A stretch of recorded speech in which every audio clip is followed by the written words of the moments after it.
Bien, prions. Oui, Dieu Père, on te prie pour que tu ouvres nos cœurs à l'écoute de ta parole, que tu diriges nos pensées et que tu nous instruises par ta parole, par ton esprit. Amen.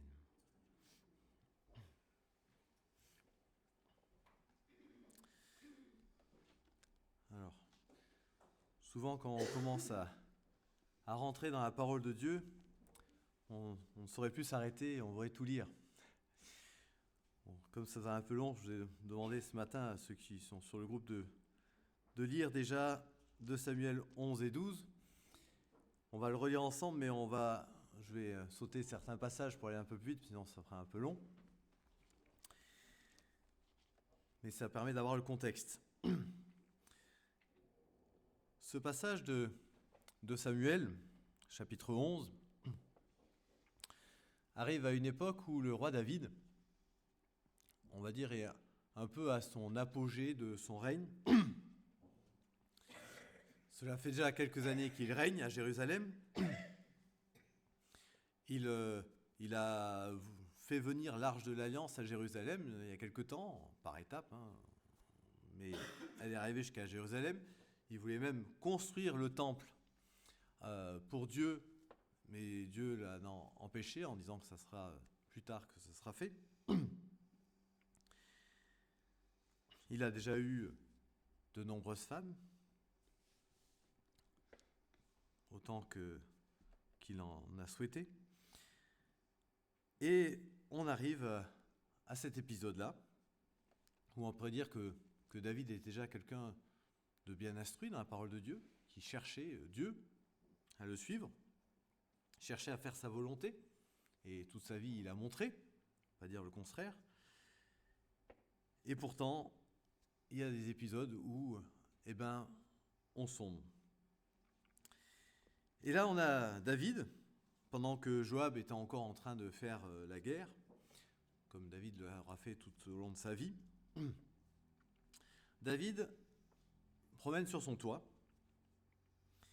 sur le toit de la maison, et au verset 2, il nous est dit « Et il vit une femme qui se lavait, et la femme était très belle à voir. Et David envoya et s'informa de cette femme, et on lui dit « N'est-ce pas là Bathsheba, fille d'Éliam, femme d'Uri le Héthien ?» Et David envoya des messagers et la prit. Et elle vint vers lui, et il coucha avec elle. Il n'a pas fallu très longtemps pour sombrer. Il n'a pas cherché très longtemps la volonté de Dieu, il n'a pas cherché tout court. Pourtant, toute sa vie, il avait suivi avec attention. Et là, la tentation vient. Un regard, et ça nous arrive tous, moi le premier, on a quelquefois des tentations diverses, pas forcément seulement sur le champ de la beauté, de l'attirance sexuelle, mais on a diverses tentations qui nous arrivent dans le monde, la gloire, la richesse, les loisirs, etc., qui nous détournent de Dieu et de sa volonté. Alors que nous connaissons sa volonté. On ne peut pas dire que David ne connaît pas la volonté de Dieu. Il a étudié sa parole, il a cherché la volonté de Dieu toute sa vie. Et là, c'est la chute. Et ce qui est surprenant, c'est qu'après avoir chuté, Bathsheba, elle, au verset 4, elle se purifia de son impureté avant de s'en retourner dans sa maison. Merci. David, il ne nous a rien dit. Après cet épisode-là, ni vu ni connu, on passe à autre chose, comme si rien n'était. Par contre, Bathsheba, elle, a conscience et se purifie de son impureté. Elle retourne dans sa maison et elle se rend compte qu'elle est enceinte. Et elle informe David de cela. Et là, c'est l'engrenage. Lorsqu'on a commencé à ne pas suivre la volonté de Dieu, qu'on a endormi un petit peu cette conscience qui nous dit ce qui n'est pas bien, etc., eh bien, l'engrenage fait qu'on va encore plus loin. C'est le mensonge, etc., pour nous. Et là, pour David, c'est d'abord manigancer, essayer de trouver des astuces, des entourloupes pour essayer de camoufler ce péché. Et alors, il va faire chercher le mari de Bathsheba, Uri, qui était à la guerre, excusez-moi.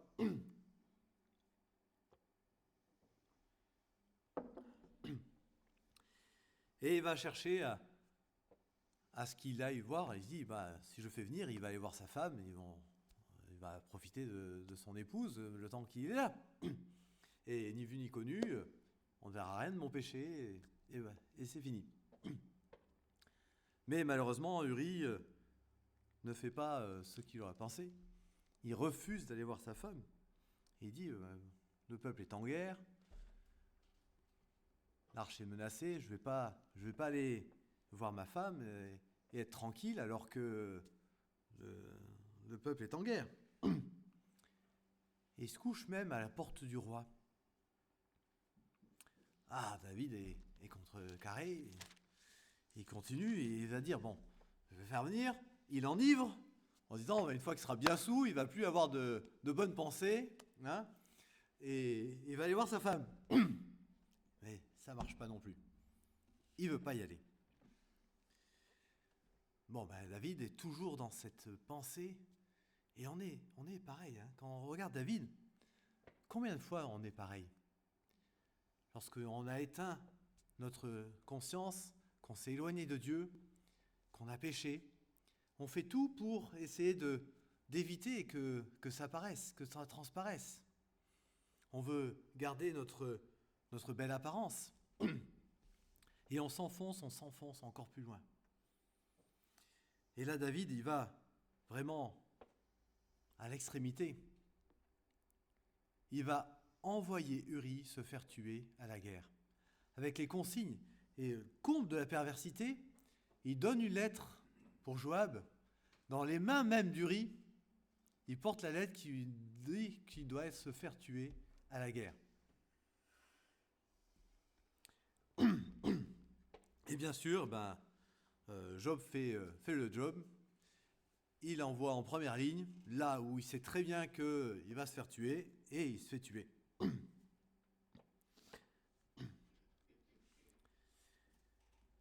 Et David console, entre guillemets, j'aurais envie de dire, on ne manquerait pas de toupet, on pourrait dire, consolé des morts qu'il y a pu y avoir, parce que c'est des choses qui arrivent. C'est un peu ce qu'il dit. C'est des choses qui arrivent. Waouh.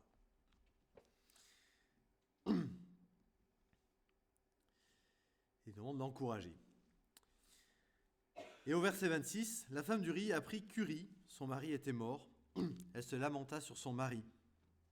Et quand le deuil fut passé, David envoya et la recueillit dans sa maison, et elle devint sa femme, et lui enfanta un fils. Mais la chose que David avait fait fut mauvaise aux yeux de l'Éternel. Et curieusement, elle n'a pas paru mauvaise aux yeux de David. Pourtant, un homme qui connaissait la volonté de Dieu, qui l'avait suivi, qui cherchait à faire la volonté de Dieu. Et bien, il continue, comme si rien n'était, et finalement, bien content, c'est bon, maintenant je peux continuer au grand jour, officialisé, ça devient ma femme, ni vu ni connu, et c'est bon. Mais Dieu voit tout. Et alors on a ce passage terrible au chapitre 12, où Nathan, le prophète, vient voir David, et il lui raconte, on pourrait dire, une parabole, de façon imagée, ce que un tyran a pu faire à un pauvre homme. Et cette femme terrible, au verset 7, Nathan dit à David, « Tuez cet homme. Tuez cet homme. »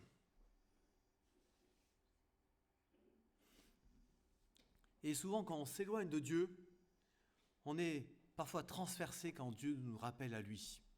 Parce que Dieu, lui, ne s'éloigne pas de nous. Il ne nous oublie pas. Et il nous rappelle toujours à lui. Et là, je pense que quand David a dû entendre cette phrase, « Tuez cet homme », ça a dû être terrible. D'un seul coup, de réaliser que Dieu, depuis le début, avait vu ce qu'il avait fait, son péché, sa tentation, son péché. Tout ce qu'il avait manigancé pour faire tuer Uri. Et non content de ça, il la prend après comme femme.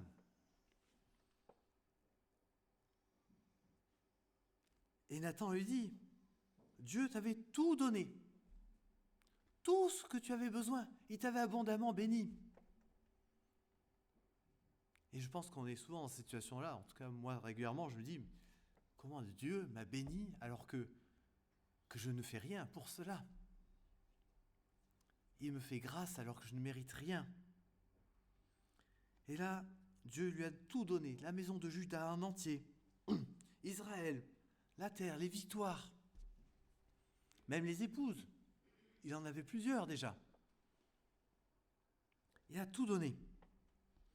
Et il dit, et même si ça n'avait pas été assez, mais j'aurais donné encore plus. Mais tu t'es détourné de moi. Et les conséquences, eh bien, cet enfant va mourir. Et là, on voit David qui s'humilie vraiment, qui va mener le deuil pour demander à Dieu la vie sauve de cet enfant. Car il comprend que c'est à cause de son péché. Et il se soumet à la volonté de Dieu, parce que même lorsque cet enfant mourra, eh ben, il va arrêter de mener le deuil. Il accepte. Dieu a décidé que cet enfant mourrait. Eh bien, une fois qu'il est mort, c'est terminé.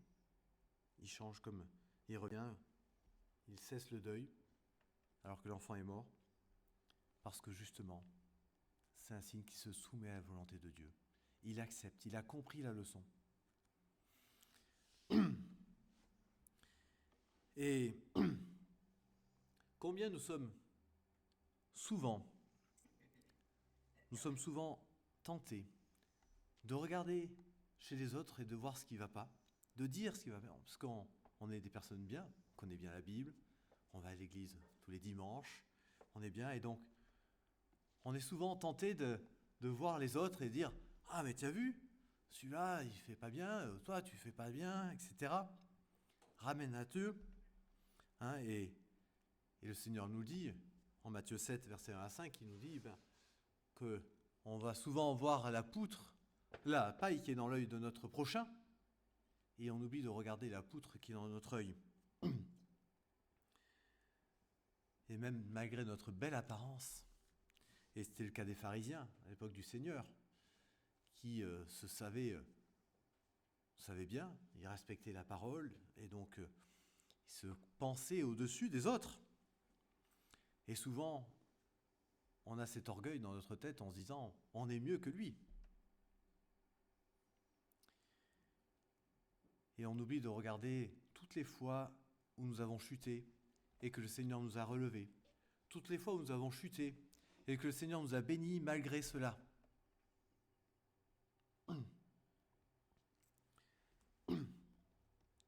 On doit chercher la volonté de Dieu en tout temps. Et chercher la volonté de Dieu, comment cela se passe pour ne pas s'en éloigner? Eh bien sûr, c'est en regardant sa parole. Alors attention, il ne faut pas regarder sa parole juste de temps en temps, quand ça nous arrange, parce que on sait chercher ce qu'il faut, sorti du contexte, on trouvera toujours quelque chose qui va appuyer notre mauvaise décision. Même les païens font la même chose. On le voit dans Esdras. Esdras au chapitre 4, par exemple, pour faire arrêter les travaux de reconstruction de Jérusalem et du temple, les ennemis d'Israël, ils vont faire chercher dans les chroniques des rois de Babylone, pour prouver que cette ville, la ville de Jérusalem, était une ville rebelle et qu'il fallait l'empêcher de se construire, et ils font arrêter les travaux. Et puis le chapitre suivant, c'est l'inverse. D'autres hommes vont dire, il paraît que c'est le roi Cyrus qui a demandé à faire reconstruire le temple. Cherchons dans les livres pour voir si c'est vrai. Et ils trouvent que c'est vrai, et donc ils approuvent la reconstruction. On peut trouver, quand c'est ce qu'on veut, on cherche, on trouve ce qu'on veut. Et si on n'est pas baigné de l'ensemble de la parole, mais si on cherche juste les passages qui nous intéressent, on peut les faire tourner dans le sens qui nous arrange. Et malheureusement, dans ce monde, beaucoup trouvent le sens de ce qui nous arrange. Même dans la parole de Dieu. Combien d'églises font tout et n'importe quoi en disant « c'est dans la Bible », en prenant juste un petit passage, en sortant de son contexte et en essayant de lui faire dire ce qui nous arrange.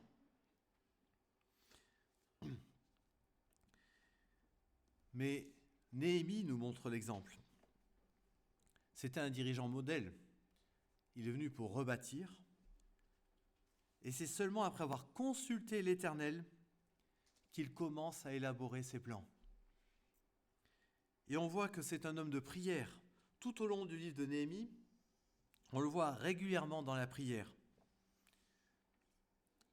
Il y a plus d'une dizaine de passages où on voit qu'il commence par prier, avant toute chose. On a Josias aussi, qui lit la parole. Il lit la parole et il revient. Mais il ne lit pas juste un ou deux versets. Il lit toute la parole, il passe des heures à lire toute la parole publiquement. Et pourtant, même Josias aussi, Josias va chuter également. Parce que le Seigneur, des fois, utilise d'autres chemins pour nous parler. Ça peut être par la parole, ça peut être aussi par des hommes qui sont autour de nous, même qui ne sont pas croyants. C'était le cas de Josias. Josias, Dieu a utilisé le pharaon Nécho pour le prévenir et lui dire qu'il ne fallait pas qu'il se lance dans la guerre. C'était pourtant un ennemi d'Israël. Mais la Bible nous dit, en 2 Chroniques 35, versets 20 à 27, nous dit que cette parole que Nécho avait dit, elle était de Dieu. C'était pas un croyant du tout. C'était même un ennemi d'Israël. Mais Dieu avait choisi de parler par Nécho pour éviter à Josias de sombrer. Et donc finalement, ce que nous sommes invités, c'est à rester toujours à l'écoute du Seigneur pour éviter la tentation. Je vais lire un passage dans Proverbes 7, les versets 24 à 27. « Et maintenant, mes fils, écoutez-moi, et soyez attentifs aux paroles de ma bouche. Que ton cœur ne se tourne pas vers les voies d'une telle femme. Ne t'égare pas dans ses sentiers. En effet, elle a fait beaucoup de victimes. Ils sont nombreux, tous ceux qu'elle a détruits. Sa maison, c'est le seul chemin du séjour des morts qui descend vers les chambres de la mort. » Cette femme, elle symbolise la tentation dans le proverbe. La tentation, elle est de tout ordre. Et nous sommes invités à ne pas nous égarer. Que ce soit dans notre sexualité, de l'argent, du pouvoir ou d'autres sphères. Comment est-ce que on peut se prémunir de cela ? Mais premièrement, gardons notre cœur. Ce qui est dit au verset 25. Que ton cœur ne se tourne pas vers les voies d'une telle femme. Gardons notre cœur.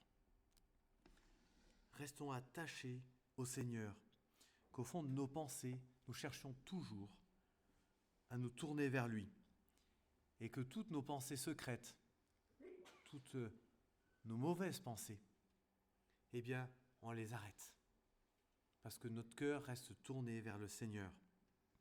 On sait dans notre cœur, parce que l'Esprit de Dieu est en nous, on sait dans notre cœur ce qui est bien et pas bien. Mais si notre cœur est toujours tourné vers l'Éternel, il nous aidera à stopper les mauvaises pensées. Parce que nous en avons tous. Nous ne sommes pas meilleurs les uns que les autres. Deuxièmement, ne nous égarons pas dans ces sentiers. C'est-à-dire que nous devons éviter tout lieu ou toute personne qui permettrait à notre esprit d'emprunter une mauvaise voie. On a des fois, on sait que telle personne ou tel endroit, c'est pas le meilleur endroit. Qu'il vaut mieux pas aller à tel endroit parce qu'on va entendre des mauvaises choses. Eh bien, n'y allons pas. Ça évitera de nous laisser égarer. Et troisièmement, nous avons à nous rappeler les dégâts inévitables et la destruction spirituelle qui s'en suivrait si on va jusqu'au bout de cette tentation. C'est le verset 27, le chemin du séjour des morts qui descend vers les chambres de la mort. C'est des conséquences de tout cela. Et ces conséquences, la première qui doit nous interpeller, c'est Christ. Christ est mort pour nos péchés. Et à chaque fois que nous sombrons et que nous commettons encore un péché, nous ajoutons encore sur le Seigneur. En nous ajoutant encore à sa souffrance qu'il y a eu à la croix. C'est ça la conséquence. Bien sûr, les conséquences dans notre vie. Mais la première des conséquences, c'est le péché. Et c'est donc le Seigneur qui a pris sur lui notre péché. Et ce, malgré les bénédictions. On l'a dans Romains 5 au verset 20.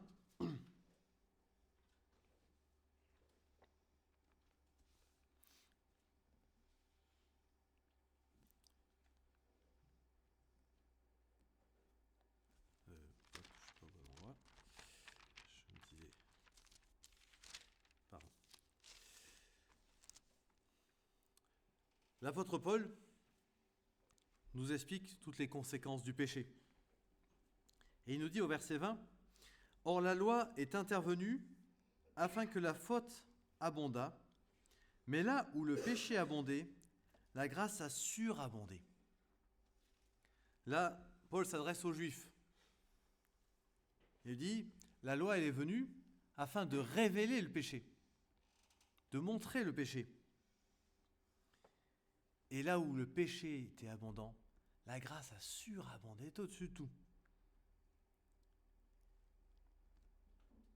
Afin que, comme le péché a régné par la mort, ainsi aussi la grâce régna par la justice pour la vie éternelle par Jésus-Christ notre Seigneur. Et Paul doit tout de suite ajouter, que dirions-nous donc ?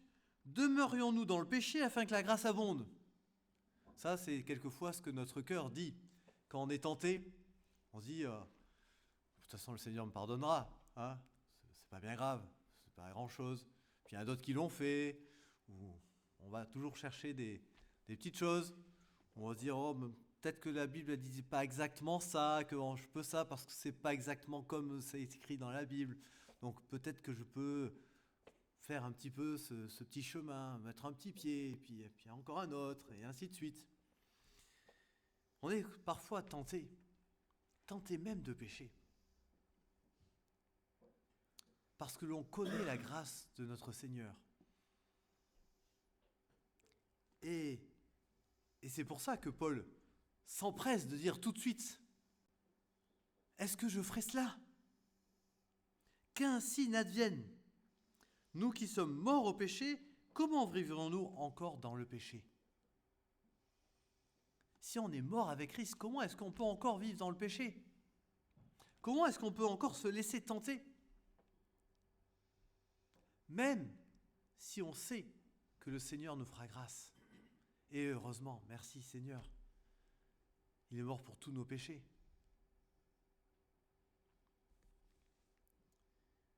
Ignorez-vous que nous tous qui avons été baptisés pour le Christ Jésus, nous avons été baptisés pour sa mort. Nous avons donc été ensevelis avec lui par le baptême pour la mort, afin que, comme Christ a été ressuscité d'entre les morts pour la gloire du Père, ainsi nous aussi nous marchions en nouveauté de vie. Une fois qu'on s'est tourné vers le Seigneur, nous sommes appelés à marcher en nouveauté de vie. Rejetez tout cela, rejetez toutes les tentations pour être un témoignage constant, même dans le secret. Même dans le secret. Et il s'adresse après aussi aux non-juifs, qui eux n'avaient pas la loi. On dit, c'est la loi qui a révélé le péché, nous on n'a pas la loi. Donc, est-ce que nous aussi, on pourrait pécher ? Et donc, ils disent la même chose au verset 15. Quoi donc ? Pécherions-nous parce que nous ne sommes pas sous la loi, mais sous la grâce ? Ouais, comment l'esprit de l'homme est pervers. À toujours chercher comment est-ce qu'on peut se détourner de Dieu. Ah, les Juifs étaient sous la loi, donc c'est pour eux. Eux, il ne faut pas qu'ils repêchent. Mais nous, on n'est pas sous la loi, mais sous la grâce. Et Paul doit encore redire, qu'ainsi n'advienne, verset 16.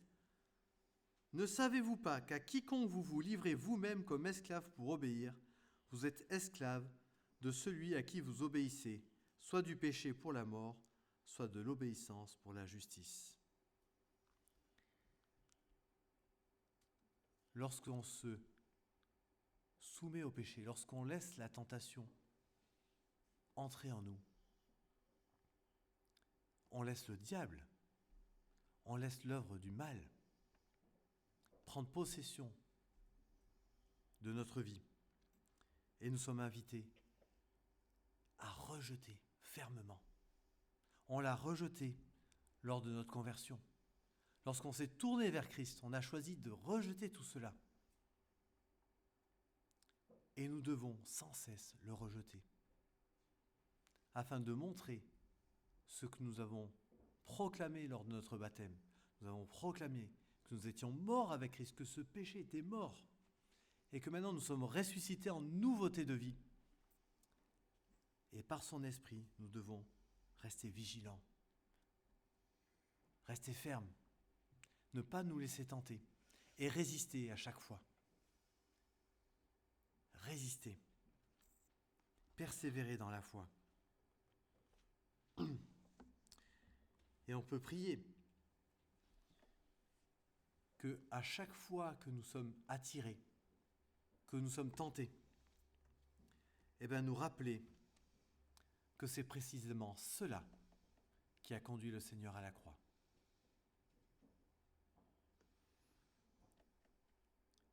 Et est-ce qu'on pourrait continuer dans la tentation en foulant à nos pieds l'œuvre que le Seigneur a fait à la croix, l'amour qu'il a eu pour nous ? C'est pas possible. Je voulais terminer ce message par un chant, mais qu'on ne connaît pas assez. Donc on ne va pas pouvoir le chanter, mais je vais vous le lire. C'est un chant de la chorale Psalmodie qui dit « Ma vie a besoin d'une lumière, ta parole m'éclairera. Si dans le chemin mon pied est incertain, tu me dis, viens et suis-moi. rien à redouter tant que tu seras là. Jésus, j'ai besoin de toi. Je n'oublierai pas combien tu m'as aimé, mais mon cœur est souvent troublé. Jésus, guide-moi et tiens-moi par la main. Oui, je veux t'aimer toujours. Amen.